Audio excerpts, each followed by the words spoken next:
Olá, bem-vindos. Comecemos com uma pergunta.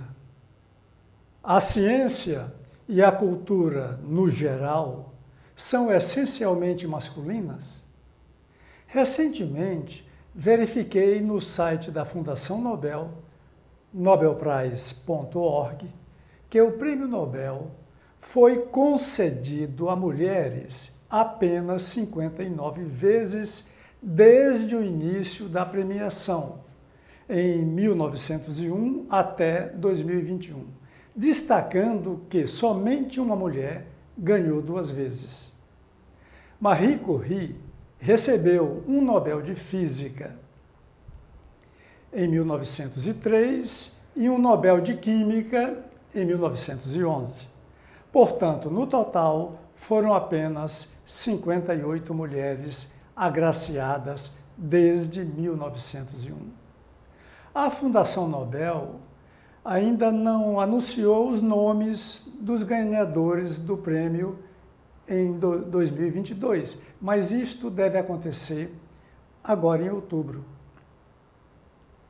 Entre os prêmios Nobel recebidos por mulheres, 18 foram da paz, 16 de literatura, 12 de fisiologia ou medicina, 7 de química, 4 de física e 2 de economia. Assim, menos da metade dos prêmios foram atribuídos a mulheres cientistas. Por sua vez, até agora, 885 homens receberam o prêmio. Além disso, 25 organizações como a Cruz Vermelha e a Anistia Internacional também foram contempladas. E mais, há alguns anos, ao completar uma coleção de grandes obras da literatura mundial, adquiridas uma a uma semanalmente, constatei que entre os 50 escritores selecionados havia tão somente 3 mulheres. 3. De fato, as mulheres estão incrivelmente subrepresentadas nesse universo seleto de mentes brilhantes dominado por homens. Pois é, não são tão remotos os tempos em que era corrente a noção de que a capacidade intelectual da mulher era naturalmente, biologicamente, inferior à do homem. Até mesmo pensadores do século XVIII, chamado século das luzes, em sua maioria, a exemplo dos filósofos David Hume e Jean-Jacques Rousseau, conservaram o preconceito da inferioridade feminina, a despeito de seus ideais de racionalidade, liberdade e igualdade. A estrutura sociocultural construída com o arquétipo masculino não poderia mesmo encorajar as mulheres a se desenvolverem seus potenciais criativos. Vestígios dessa estrutura masculina, falocrata, persistem até hoje. Basta observar que os trabalhos considerados em nosso sistema de valores socialmente inferiores são predominantemente exercidos por mulheres e que elas geralmente recebem salários inferiores, salários menores que os dos homens no desempenho das mesmas funções. Em algumas áreas da ciência, a física em particular, a representatividade feminina é insignificante. E ainda são relativamente poucas as mulheres que alcançam posições de liderança em qualquer especialidade científica. Até o século XVII, as raras mulheres que exerciam alguma atividade científica eram, em geral, esposas ou parentas de cientistas que trabalhavam em casa. Com a institucionalização e profissionalização da ciência no século XIX, a prática científica deslocou-se para fora da esfera doméstica.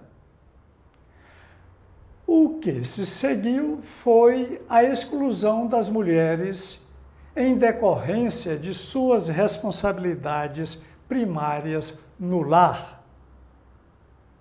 Contudo, nas últimas décadas do século, o florescimento das faculdades para mulheres propiciou o surgimento das primeiras cientistas com educação científica formal. Mas a discriminação de gênero continua vívida em diversos campos da ciência.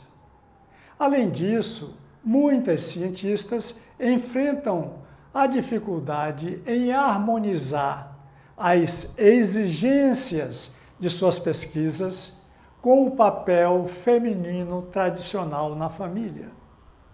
Então, algumas preferem permanecer solteiras.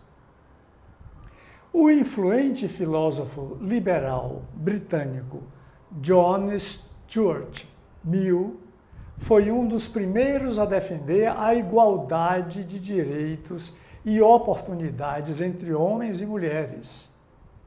Em seu livro A Sujeição das Mulheres, publicado em 1869, ele critica o princípio regulador das relações sociais entre sexos com a subordinação legal da mulher ao homem, como um dos principais obstáculos ao desenvolvimento humano.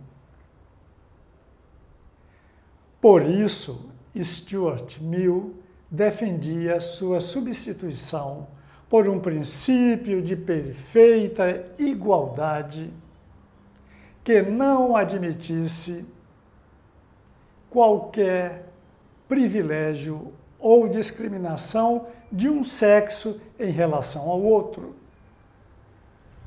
A proporção inexpressiva de mulheres notáveis que têm seus nomes inscritos na história das grandes realizações humanas, na ciência, na filosofia, na arte e em outros campos, deve-se, em larga medida, é triste dizer, à repressão social e intelectual masculina ao longo de milênios, desde os primórdios da civilização.